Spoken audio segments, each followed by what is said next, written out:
Welcome to SA Company's Wildlife Wednesday. My name's Robbie, and I'm here to teach you about some of the coolest animals in this whole world. Once again, guys, it's Wildlife Wednesday. Let me see. What is the clue I can give you to this week's animal?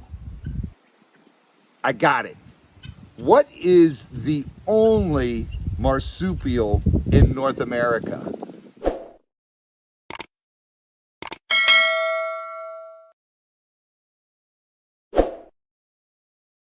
Got it, guys?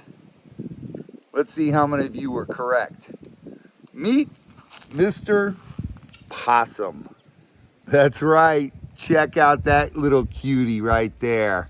This is North America and Central America's only marsupial. Now, these guys range over most of the United States, and they are nocturnal. Oh, what was that? Hi. Did you open your mouth? Did you see that mouth when he opened it? You know, he just got a little scared. How are you doing today, buddy? But did you also know that these guys have the most amount of teeth out of any mammal species in North America? They have 50 teeth in that mouth. And yep, when they open them and they gape their mouth when predators come around, they look ferocious because they do have big canines, but they very rarely actually bite. Now, in a defense, these guys can't help it, but they'll pass out. They'll just, and that's where they get the term playing possum. But they don't do it voluntarily. It's involuntary that happens. It's sort of like the fainting goats. When they get scared, they just go rigid and pass out.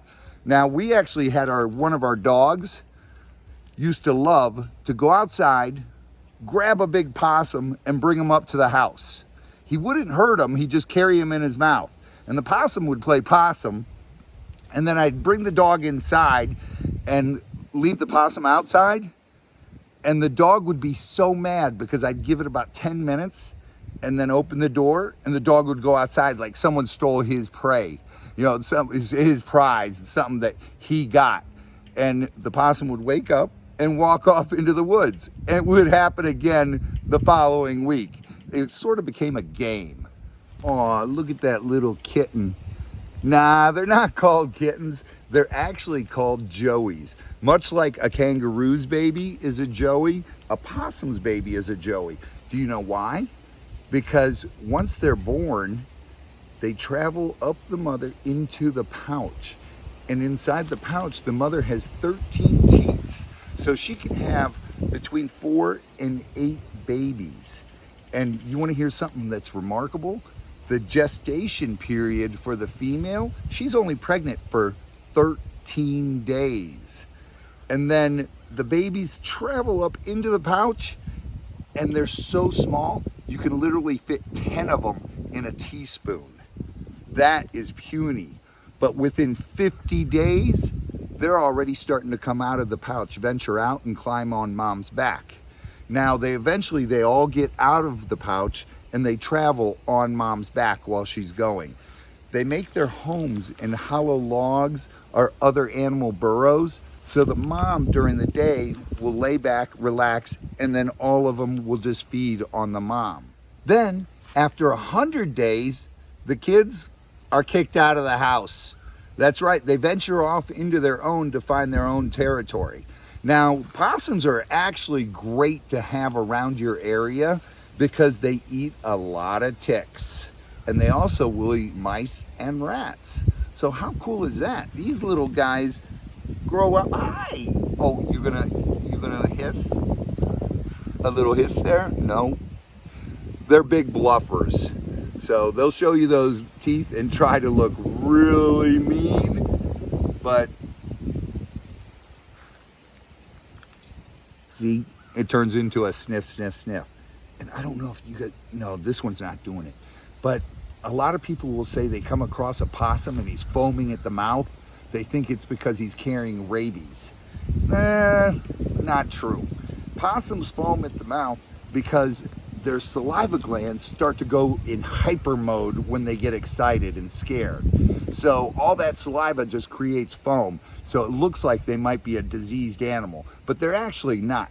Their body temperature is much too low to carry rabies. Well, I'm not going to say to carry rabies because it very rarely happens. There has been a case of it. Well, that's debatable, but some say there has been. I don't know the actual fact of that because that's even argue about it. And it's such a cool fact too that possums can't even carry distemper or Lyme disease, and yet they eat ticks. They love ticks. They also are omnivores. They will eat bugs, insects, rodents like I told you, and they are also opportunistic feeders, which means if they see roadkill, they might go up to it and eat it, or if they find a dead snake or something, they'll definitely eat it. Now, being omnivores, that means that they'll also eat grasses, vegetables, fruits, and other yummy stuff, like a Caesar salad maybe. Now check this out. They're actually so cute, and they have opposable thumbs on their hands there. Look at their little hands. They're so neat and they're so strong. And that's the reason they have those strong hands, is to hold on to mom's fur when they're young and ride on her back. Now, they also have prehensile tails. Wasn't that cool? He was just hanging on with his tail and then climbed right back up. Awesome. You're such a cute little critter. Now, oh, look at those little black eyes. And they're actually big black eyes, huh? It's because they're nocturnal. They spend most of their time sleeping during the day and out foraging at night, looking for those bugs or any food they can come across. So they're actually good to have around. Basically, they're like a cleanup crew and also an exterminator living right on your property. So consider yourself lucky if you guys have these there, because they're going to take care of lots of rodents and lots of bugs. Now, like I was saying, their tails are prehensile tails, which means they can use them as an additional limb, like a hand. See that right there? And if you look at their tails, they kind of remind me of a rat's tail. They're bald. And in the northern regions, possums usually are found with shorter tails. And that's because it gets really cold up there, and these poor guys get frostbite on the tip of their tails, and they lose a little bit of their tails there. So mainly when you see them in the wild, they'll have shorter tails up north. Now, did you know these beautiful, wonderful critters have such a short lifespan? In the wild, they only live 1 to 2 years. And in captivity, maybe up to 4 years. It's such a quick life for such a beautiful little critter like you, huh? Now, because these guys have such a short lifespan, they actually hit maturity within the first year, and they breed during January to October. They can have up to 2 litters a year. So they're making sure that they produce enough to make up for that short lifespan that they do have. So guys, now that you see how cute they are and so beneficial they are to our environment, when you see these guys, please don't kill them. Just leave them be. They're not going to there to hurt anything. They're just there to survive and get a free meal. And who knows, they might keep your yard clean. You guys are so awesome. I wish I had hundreds of you guys on the farm. You guys could eat all the ticks. You could help the guinea hens eat all the ticks and other bugs and get rid of the rats and mice on the farm. You're much cuter. Don't you guys think so? Oh yeah, you guys are so cute. Hey, wait a minute. What's going on here? Hey, guys, I'm not your mama. You can't climb all over me like that. Who knew? I hope you guys enjoyed this episode of Wildlife Wednesday.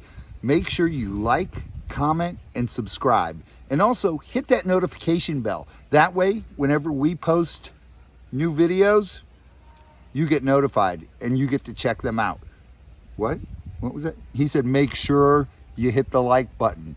Pound that like button. Here, you want to go over there with your brothers and sisters? No? You want to stay in my hand? Okay, there you go. You guys, I enjoyed it so much. Thank you all for the love and support, and get swamped. See ya.